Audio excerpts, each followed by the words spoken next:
Hey guys, today we are going to continue with our research. Last week, you should have created a Google slide for your portion of the research, and the directions are on lesson four. So if you missed last week, you need to go back to lesson four and see the directions for that.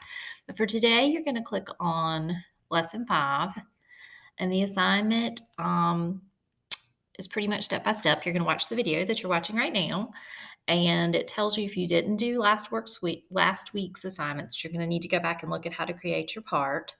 But for today, notice that you're going to continue with your work. My culture expert, you are going to talk about religion then and now. What religions, the destination you're studying, practiced for the most, what were the dominant religions in ancient times, and what are the religions that are practiced there now. I suggest doing it on one slide and doing it as a T chart layout on that Google slide. You will need to do some research for this. And remember, after you use a site and get information, to paraphrase it so that you're not guilty of plagiarism. You can use short quotes, but make sure you give the source you got it from. And then anytime you use a new source, last week you created a works cited page, be sure to put the URL for that source on that page. And then in the last lesson, we'll talk about how to cite those sources, okay, using the MLA format that we talked about. My food experts, you get to talk about modern food this time. So you're going to need to do searches, probably using those sources in Google Classroom, the research resources like Sweet Search and Kittle. Try those first. If they don't work, you can use Google, or you may use Google. But what are some foods that they eat today? Do they still eat like in India? Do they still just eat Indian food, or what type of food from other cultures do they like to eat?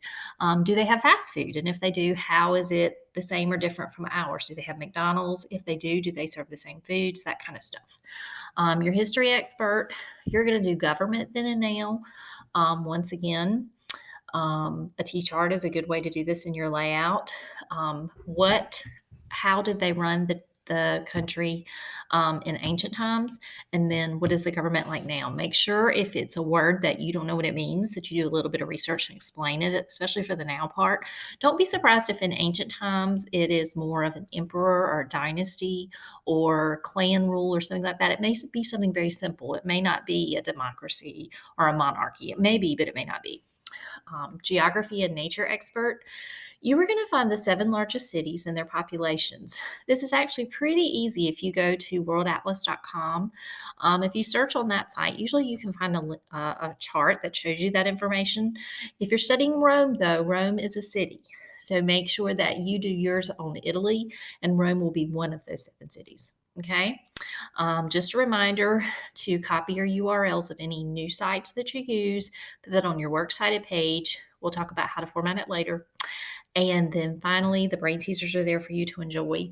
There's going to be a document attached that says, basically, I am finished. So after you've added to your presentation, turn in that document so I'll know to go look at your work. Have fun with it. Good luck. And I miss you guys. Bye bye.